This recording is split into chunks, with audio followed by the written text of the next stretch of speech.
Uppreisn Jóns Arasonar biskups. Jón Arason Hólabiskup sat í embætti 1524 til 1550. Sumarið 1541 reið hann ekki til Alþingis þar sem hann hafði frétt að Danakonungur hefði sent 2 herskip með 200 dátum til Íslands til þess að láta landsmenn sverja sér trúnaðareiða og boða siðskipti með hervaldi. Sem og þurfti að sníða stjórnsýsluna að nútímaháttum. Þetta var í fyrsta skipti sem útlendur her steig á land á Íslandi. Á Alþingi var nýja kirkjuordinansían frá 1537 viðtekin.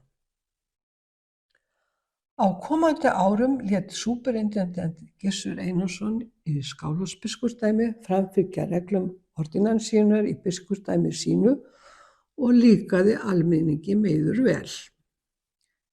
Í Hólabiskupsdæmi héldu menn sig við hið kaþólska sið. Milli Jóns biskups og framámanna í Skálholtsbiskupsdæmi var komið á modus vivendi.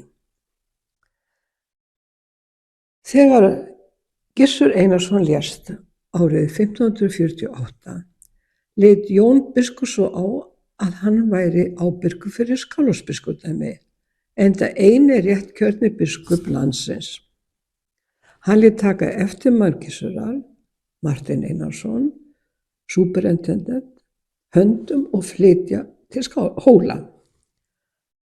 Hann bannfærði alla lúterska framámenn og hóf að endurreisa hinn kaþólska sið. Sumarið 1550 reið Jón biskup ásamt sonum sínum Birni og Ara á Alþingi og síðan í Skálholt, þar sem hann endurvígði dómkirkjuna og setti son sinn Björn sem prókúrator yfir staðinn. Hann krafðist einnig eiða af klerkum þess efnis að þeir héldu sig við kaþólska trú og forn íslensk lög. Klaustrin í Viðey og Helgafelli höfðu verið tekin til veraldlegra nota. Hann gerði sér ferð í þessi klaustur og rak hina nýju herra á braut og setti munkana aftur inn.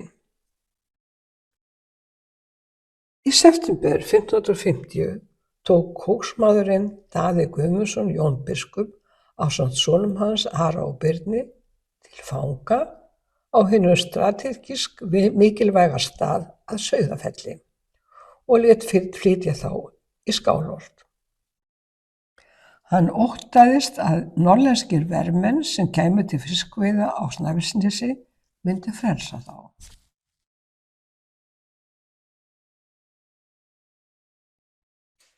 Í Skálholti óttuðust menn einnig að norðlenskir vermenn kæmu og frelsuðu biskupinn og syni hans.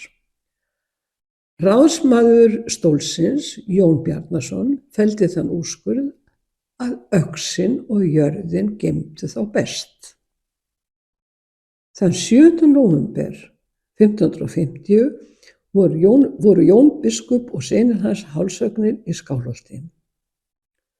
Vorið 1551 sendi Danakonungur nokkur herskip til Íslands til að sigrast á veldi Jóns biskups, ættar hans og fylgjenda og láta norðlendinga sverja sér trúnaðareiða. Hólabiskupsdæmi var snúið til lútersks siðar.